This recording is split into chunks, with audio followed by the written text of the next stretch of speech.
নমস্কার বন্ধুরা, আশা করছি আপনারা সবাই ভালো আছেন। তো আজ দেখে নেব সেফটি পিন কেন আমরা রুমালের মধ্যে দিচ্ছি, কেন আমরা দেশলাইয়ের মধ্যে পেন্সিল দেব, আর সাবানের ছোট অংশকে কেন গ্রেড করে নিচ্ছি এবং কেন মিক্সার জারের মধ্যে ক্লথ ক্লিপ আমরা লাগিয়ে নেব। তো চলেন দেখে নিই। চলে এসেছি প্রথম টিপসে এখানে আছে পেন্সিল। বাড়িতে ছোট যদি বাচ্চা থাকে তারা দেখবেন এই পেন্সিলগুলোকে কাটতে খুব পছন্দ করে। এইবার ওরা যখন তখন পেন্সিল কাটে, আর পেন্সিল কাটার যে অংশগুলো ঘরের চারিদিকে এদিক ওদিক ছড়িয়ে থাকে।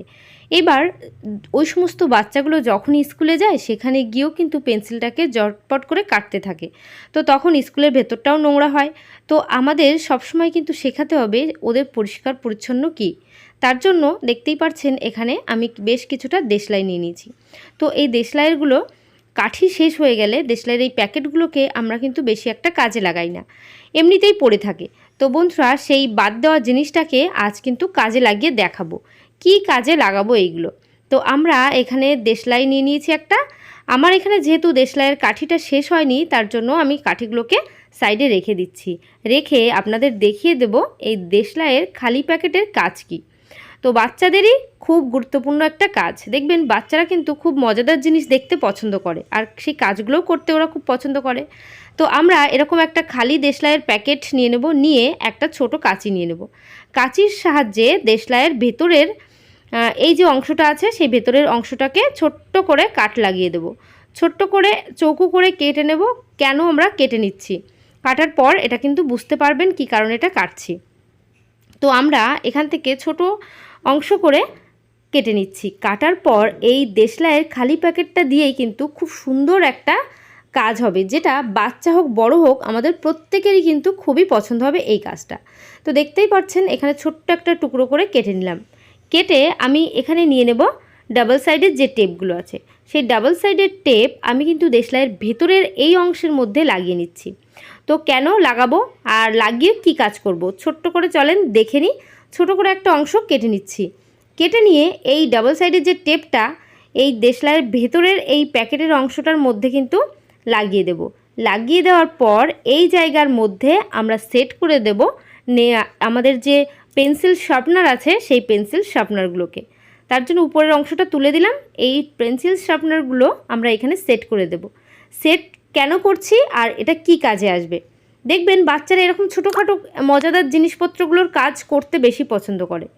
তো আমরা ওদের যদি একবার বুঝিয়ে দিই এইভাবে দেশলাইয়ের মধ্যে আমরা এটা সেট করে দিই, সেট করে ওদের বুঝিয়ে দিলাম যে কিভাবে আমাদের পেন্সিলগুলোকে কাটতে হবে, তাহলে কিন্তু ওরা খুব সুন্দর বুঝে যাবে। এবার আমি দেখিয়ে দিচ্ছি কিভাবে এটাকে কাটবো আর কিভাবে এটা কাজ দেবে। আমরা প্রথমত এই যে দেশলাইয়ের খালি প্যাকেট দিয়ে কাজটা করে নিয়েছি, এর মধ্যে আমরা পেন্সিলগুলো এইভাবে কেটে নিচ্ছি। কেটে নেওয়ার পর দেখবেন এই যে কাটার যে টুকরোগুলো, মানে এই পেন্সিলের যে এক্সট্রা যে টুকরোগুলো আছে সেই টুকরোগুলো কিন্তু খুব সুন্দরভাবে ভেতরেই থাকবে। এবার এটাকে যখন আমরা খুলবো, খোলার পর দেখিয়ে দিচ্ছি। আর বাচ্চাদের আমরা শিখিয়ে দেবো এটা খুলে এভাবে যে কাঠের টুকরোগুলো মানে পেন্সিলের টুকরোগুলোর মধ্যে থেকে যাচ্ছে সেটা আবার হাতের মধ্যে উবুর করে এভাবে ঢেলে নেব। ঢেলে ডাস্টবিনের মধ্যে এগুলো ফেলে দেব। তাহলে ঘর, বাড়ি, স্কুল কোনো কিছুই নোংরা হবে না। ছোট থেকেই ওদের যদি পরিষ্কার পরিচ্ছন্নটা আমরা একটু বুঝিয়ে দিই তাহলে দেখবেন অনেকটা কাজের সুবিধা হবে। ওরা ছোট থেকেই বেড়ে উঠবে যে নোংরা করব না, চারিদিকটাকে পরিষ্কার পরিচ্ছন্ন রাখবো, আমাদের পরিবেশটাকে, সেটাই ওরা বুঝবে। আশা করছি এই টিপসটা আপনাদের অনেকটা কাজে আসবে, অনেকটা ভালো লেগেছে। তো চলে যাব পরবর্তী টিপসে। এখানে আছে একটা রুমাল। তো আমরা মেয়েরা দেখবেন যখন রান্নাবান্না করতে গিয়ে বারবার করে আমরা তরিতরকারি ধুচ্ছি, বাসনপত্র ধুচ্ছি, হাত আমাদের বারবার ভিজে থাকে। সেই ভিজে হাতটাকে মোছার জন্য একটা রুমাল রাখি। সেই রুমালটা দেখবেন অনেক সময় হাত থেকে আবার পড়ে যায়, আবার বাইরে কোথাও যদি ঘুরতে যায় সেক্ষেত্রেও কিন্তু হাতে রুমাল থাকলে অসাবধানবশত সেই রুমালটা পড়ে যায়। তো নোংরার মধ্যে যদি পড়ে যায় সেখান থেকে তুলে আবারও হাতটা মুছতে ইচ্ছা করে না। তো আমরা কি করব, সেই রুমালগুলোকে দেখিয়ে দেবো এমন একটা উপায় যার ফলে রুমালগুলো পড়বে না, আমাদের হাতের কাছেই থাকবে। এখানে একটা যে কোনো মেটালের চুড়ি হোক, প্লাস্টিকের চুড়ি হোক নিতে হবে। কাঁচের চুড়ি নেবেন না, ভেঙে যাওয়ার একটা ভয় থাকে। তো এই চুড়িগুলোকে নিয়ে রুমালের একটা কোণার দিকে এভাবে ভাঁজ করে দেব। কোণাটা ভাঁজ করে দিয়ে এখানে একটা সেফটি পিন আটকে দেব। বন্ধুরা, আমরা যদি এখানে একটা সেফটি পিন আটকে দিই তাহলে দেখবেন এই জায়গাটার মধ্যে কিন্তু এই চুড়িটা খুব সুন্দরভাবে সেট হয়ে থাকবে। এবার এই চুড়িটাকে আপনারা হাতেও পরতে পারেন, তাহলে হাতের মধ্যেই রুমালটা থাকলো, ওটা ধরে রাখারও কোনো ব্যাপার নেই। আর আপনারা যদি সেটা না চান, রান্নাঘরের যে কোনো একটা জায়গায় হুক টাঙিয়ে নেবেন। সেই হুকের মধ্যে খুব সুন্দর করে এটা কিন্তু ঝুলিয়ে রাখা যাবে। ঝুলিয়ে রাখলেন, তারপর এটাকে রান্নাবান্না করার সময় বারবার করে হাতটা যে ভিজে যাচ্ছে, হাতটাকে খুব সুন্দর করে এখানে ধুয়ে নিতে পারবেন।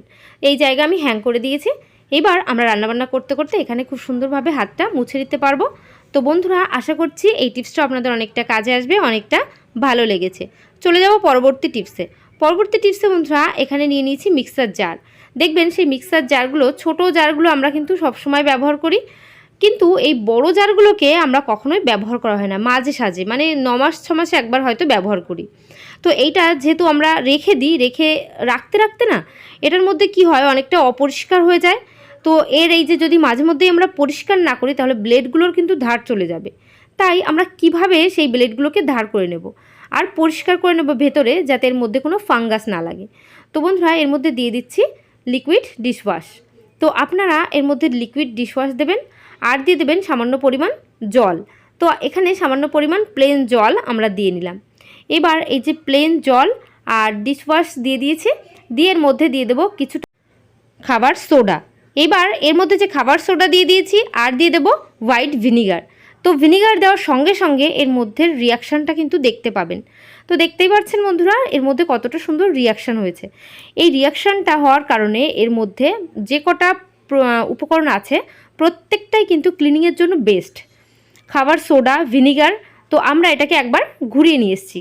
ঘুরিয়ে আনার পর দেখবেন প্রত্যেকটা উপকরণ যখন এর মধ্যে দিয়ে আমরা এইভাবে ঘুরিয়ে নিয়ে আসবো, তখন এর ভেতরে যদি কোনো ফাঙ্গাস থেকে থাকে, যদি কোনো নোংরা থেকে থাকে, এর যে ব্লেডগুলো ধার কমে যাচ্ছে, সেই প্রত্যেকটা সমস্যাতে কিন্তু সমাধান পেয়ে যাবেন।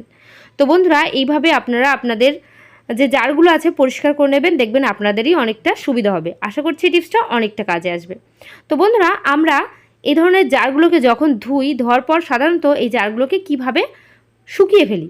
আমরা জারগুলোকে কিন্তু এই জলটা ঝরাই না, এটাকে উল্টো করে রেখে দিই। তো এইভাবে উল্টো করে রাখলে কি হয়, ভেতরটা কিন্তু শুকায় না, তখন ভেতরে জং পড়তে থাকে। কি হয়, এর ভেতর থেকে কিন্তু কখনোই এর মধ্যে হাওয়া বাতাস কিছুই যাচ্ছে না। তো হাওয়া ভেতরে যদি না যায়, তাহলে কি করে ভেতরটা শুকাবে।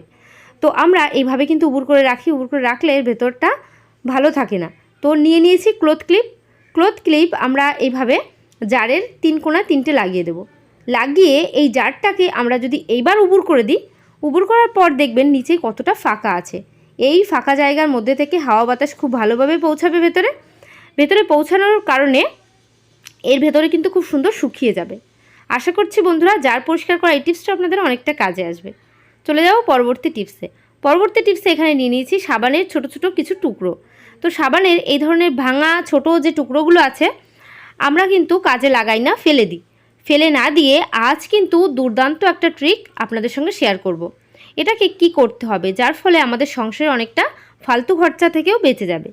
কি করব, গ্রেটার নিয়ে নিয়েছি। গ্রেটারের সাহায্যে সামান্য পরিমাণ সাবানের টুকরো আমরা এখানে গ্রেট করে নিচ্ছি। গ্রেট করে নেওয়ার পর আপনারা কি করবেন, তো দেখতেই পাচ্ছেন বন্ধুরা, এখানে অল্প পরিমাণ গ্রেট করা সাবান আমার আছে। এইবার এই যে গ্রেট করা সাবানের মধ্যে আমরা দিয়ে দেব সামান্য পরিমাণ উষ্ণ জল। একেবারে গরম জল দিতে হবে না, উষ্ণ জল দিলেই কিন্তু হবে। তো আমি জলটাকে গরম বসিয়ে দিয়েছিলাম। জলটা আমার উষ্ণ হয়ে গেলে এই গ্রেট করা সাবানের টুকরোর মধ্যে সেই উষ্ণ জলটাকে দিয়ে দেব কিছুটা পরিমাণ। দেখতেই পাচ্ছেন এখানে কতটা জল দিয়েছি। এইবার এটাকে 15 মিনিটের জন্য আমি রেখে দেব। 15 মিনিট পর সাবানটা কিন্তু গলে যাবে। দেখতেই পাচ্ছেন 15 মিনিট পর সাবানটা গলে গেছে। চামচের সাহায্যে সাবানটাকে আরও ভালো করে জলের মধ্যে মিশিয়ে নিচ্ছি। মিশিয়ে নেওয়ার পর এটা কিন্তু খুবই দামি একটা ট্রিক হতে চলেছে। দেখবেন আমরা যখন বাইরে ট্রেনে করে কোথাও ঘুরতে যাই, সেখানে কিন্তু আমরা যখন টয়লেট ইউজ করি, আমাদের হাতে সাবান দেওয়ার প্রয়োজন হয়।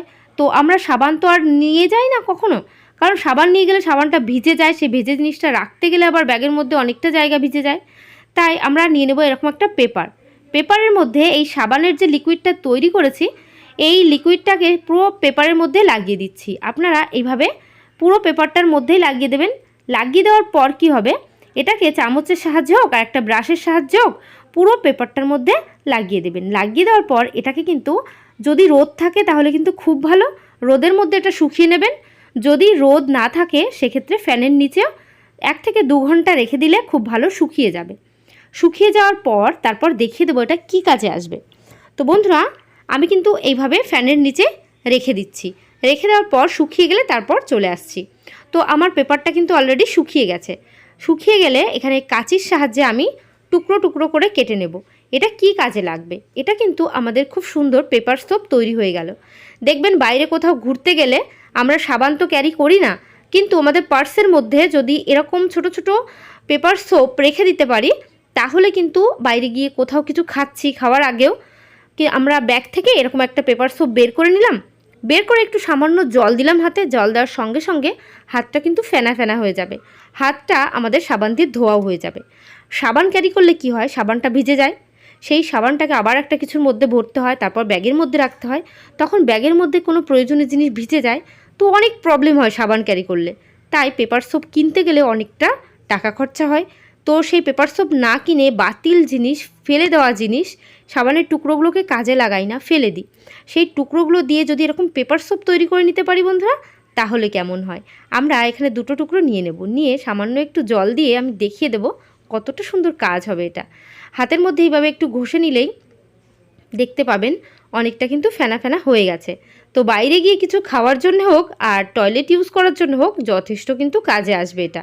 তো আশা করছি আমার এই টিপসটা আপনাদের অনেকটা কাজে আসবে, অনেকটা ভালো লেগেছে।